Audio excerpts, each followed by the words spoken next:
today's the day. We're going to put the EPs in and give them a test go. Hopefully, I'll be able to get a demo that I'm proud of and don't mind showing to you guys.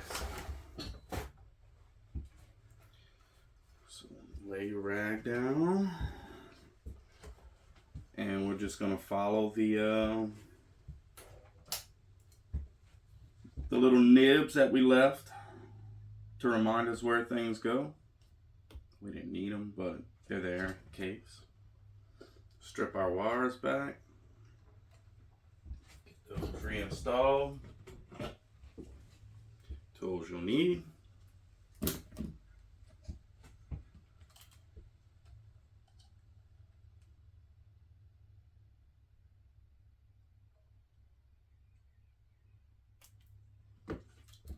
Unfortunately, also a tool I need these days.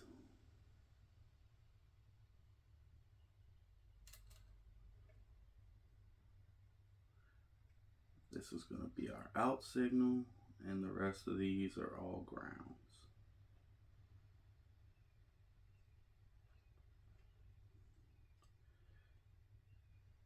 Push you back more than what you need. You can always slide it back forward.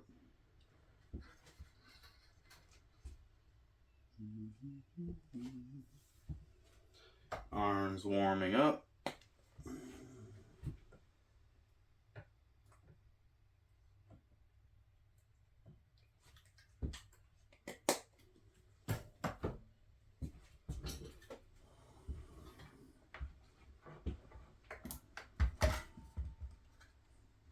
You don't have one of these fans and you're soldering, you should really get one.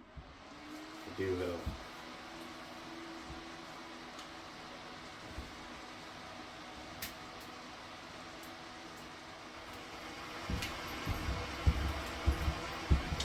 There, that should give you a little better angle. See what I'm doing. Right now I'm pinning the wires.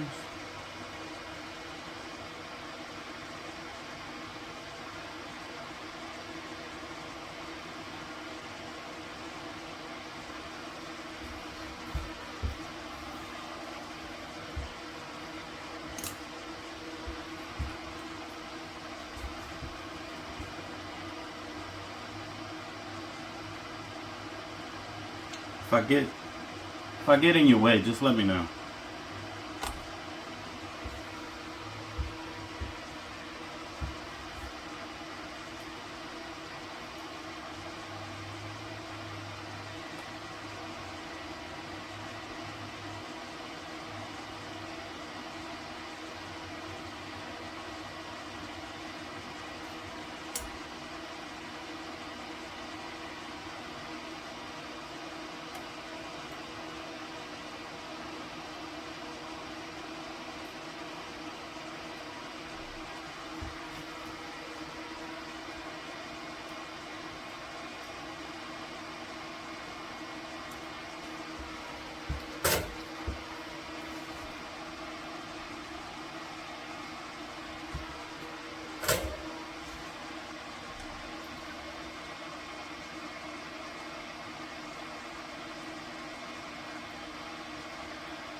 Tin this one.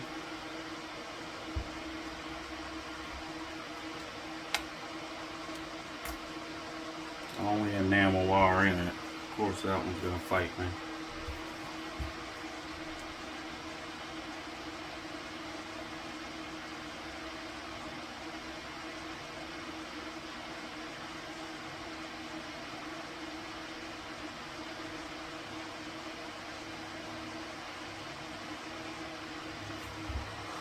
All right.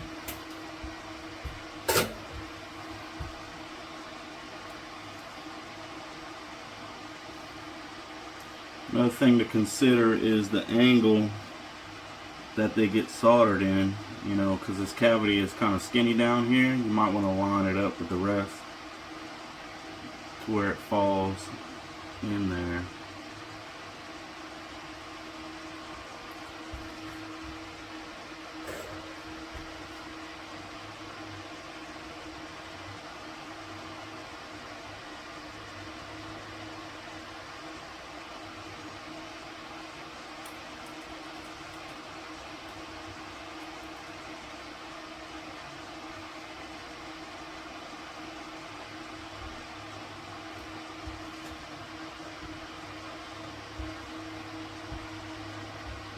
And then this one goes in here.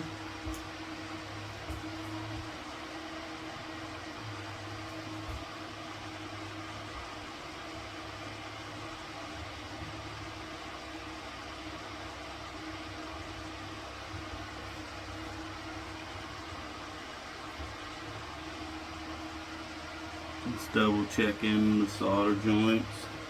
Okay. Don't see any problems.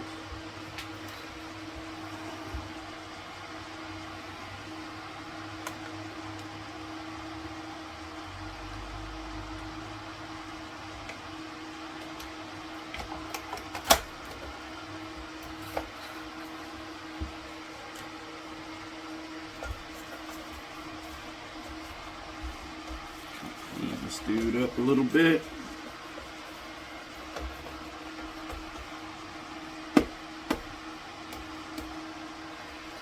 Mint green is popping today. Woo! Alright, that's it. Screws.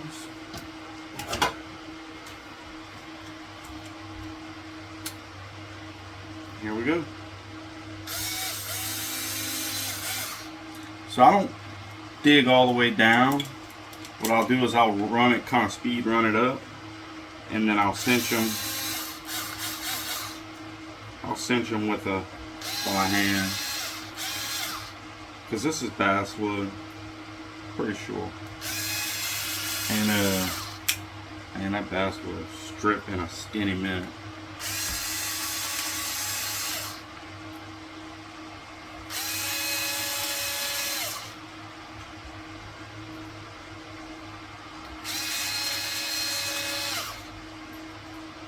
I'm excited to play these.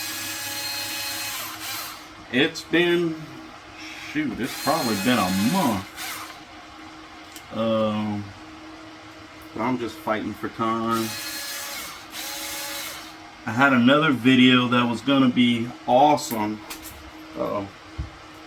And I spent a lot of time editing it. It ended up not working out. Just because there were complications. Really cool bass, man. But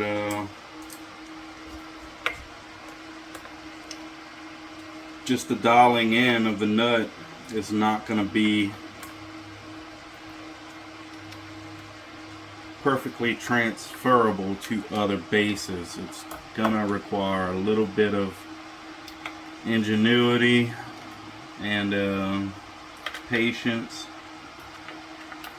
and I don't want to make the video that long,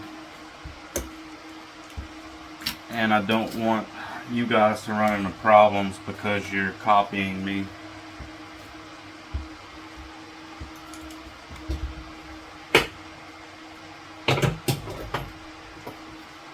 So we X-nate it for now.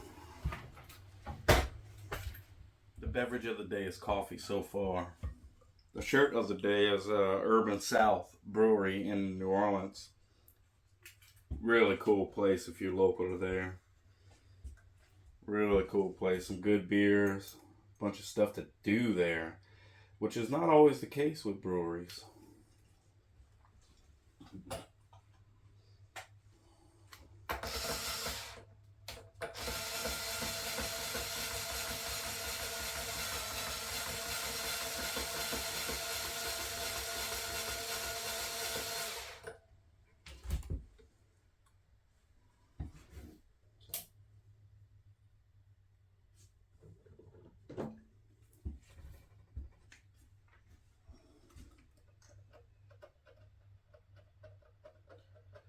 So right here we're using some slip nuts from Lizard Spit.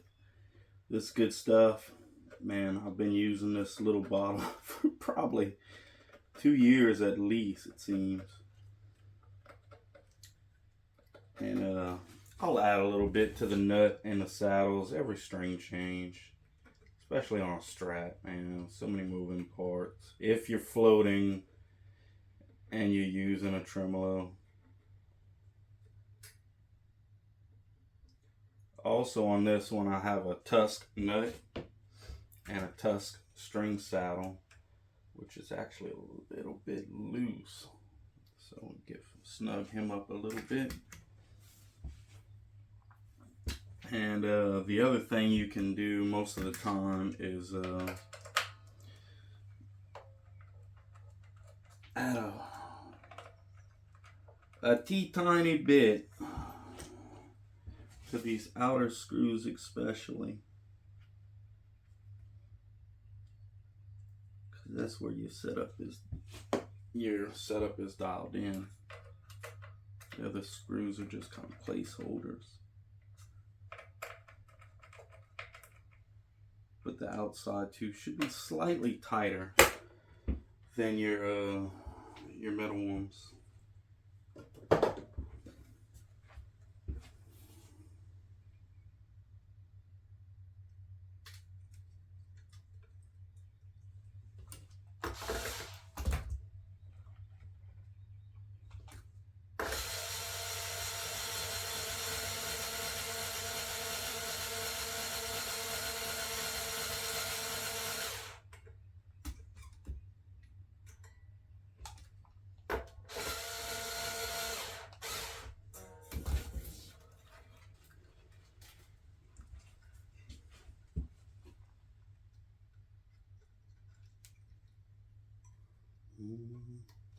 See why I say I love these tuners? You could not reuse strings this fast unless you had maybe locking tuners. But the problem with reusing strings when you have locking tuners is a lot of times we don't leave any turns, right? Because they're locking tuners, and turns cause instability. So that's where lockers earn their reputation for adding tuner stability. So the problem is that that dent is going to be in the exact same place, and what tends to happen is they cut and you lose your string. Yeah, you might get 1 or 2 restrings, but if you're always playing with your setups or changing pickups like I am,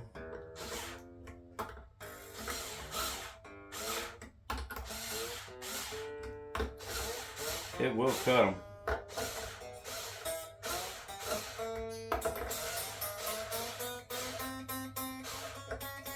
Another thing is, if a customer brings a guitar to you and they were thinking, oh, I just need new strings,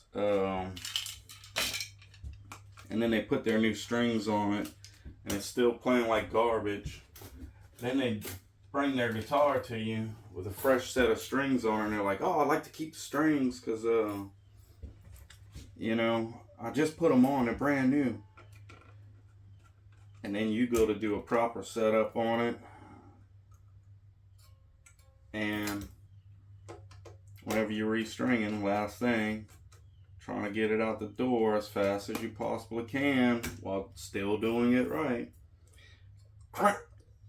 String gets cut, you gotta replace it, you gotta add more to their bill. Kind of a bummer. But not these.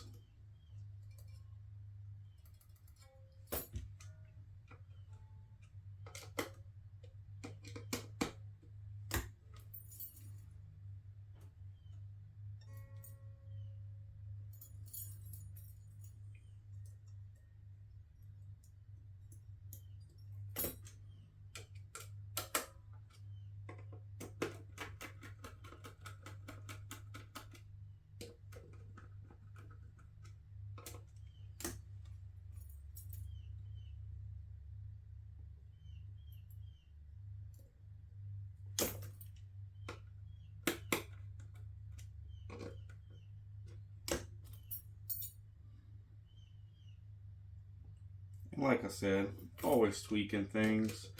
This time I'm going, let's see.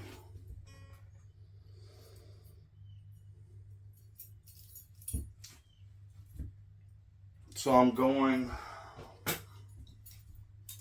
give you accurate measurement.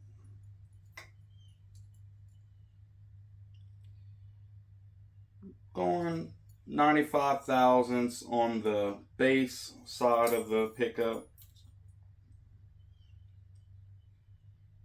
On the other side, I'm going about 65 thousandths. And it's just exploring, trying new things. Sometimes I'll set them up square. But this is almost never the end of where they get set. It's just a starting point.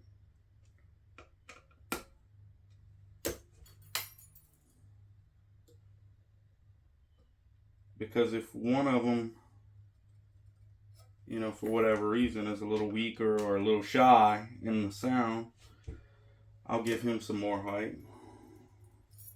Or if I notice one of them, you know, it's really about the sound, isn't it, people?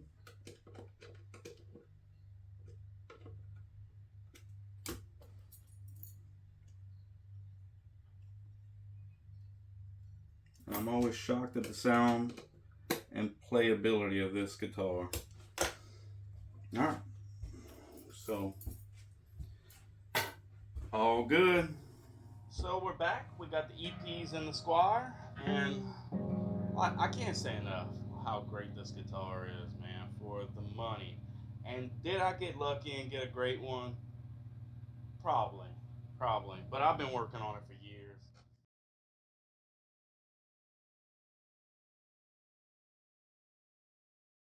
It's just been a great guitar.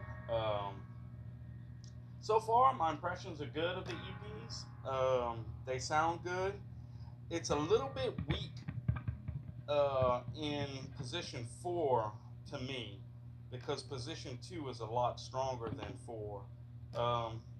There may be some tweak that I'm missing right now, but you'll get the overall consensus. They're good. They're really good.